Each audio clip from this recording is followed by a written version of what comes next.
We open this new series entitled The Trap of the Yes and the Art of the User.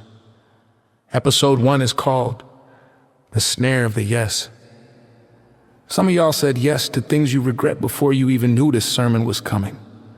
You said yes to that extra responsibility you didn't have time for, that relationship you knew wasn't right, that favor that turned into a full-time job.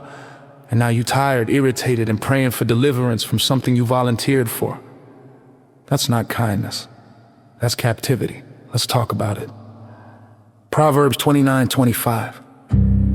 The fear of man bringeth a snare, but whoso putteth his trust in the Lord shall be safe. The Bible didn't say fear of man is uncomfortable. It didn't say it's annoying. It said it's a snare, a trap, something you don't see until you're already caught. How the trap works. A snare doesn't chase you, it waits. People-pleasing doesn't announce itself like sin, it sounds holy.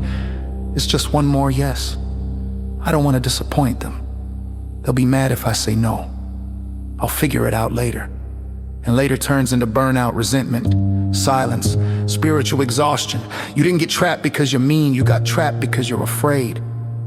Some of y'all got calendars that look like ransom notes, no rest, no margin, no peace. Your phone buzzes and your stomach tightens, not because it's sin, because it's another request.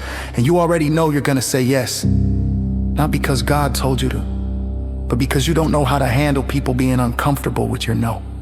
Fear versus faith.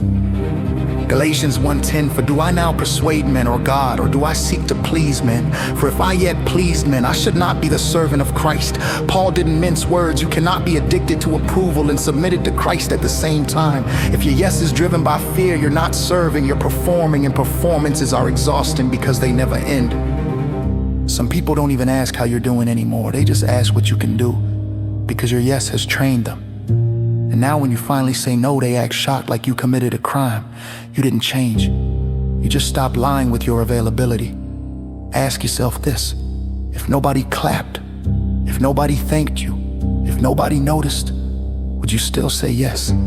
If the answer is no, then your yes wasn't obedience. It was fear wearing church clothes. Jesus as the example. Jesus healed crowds, but he also walked away. Jesus loved people, but he didn't let people run him. He said no to demands. He withdrew to pray. He didn't explain himself to everybody, and he was still perfect love. If Jesus could say no and still be holy, why do we think saying no makes us selfish? Some of the stress you're rebuking is self-inflicted. Some of the bondage you're praying about is a yes you never should have given. God is not offended by your no, but he is concerned when your yes replaces trust in him. But whoso putteth his trust in the Lord shall be safe. Not busy, not liked, not applauded, safe. Before you say yes again, ask, is this love or is this fear? Because fear sets traps, but obedience sets you free. That's all for this one, folks. Thanks for staying to the end. Share with a friend and check on someone. Remember, I love you and Jesus loves you too. Until next time, bye-bye for now. Bye-bye.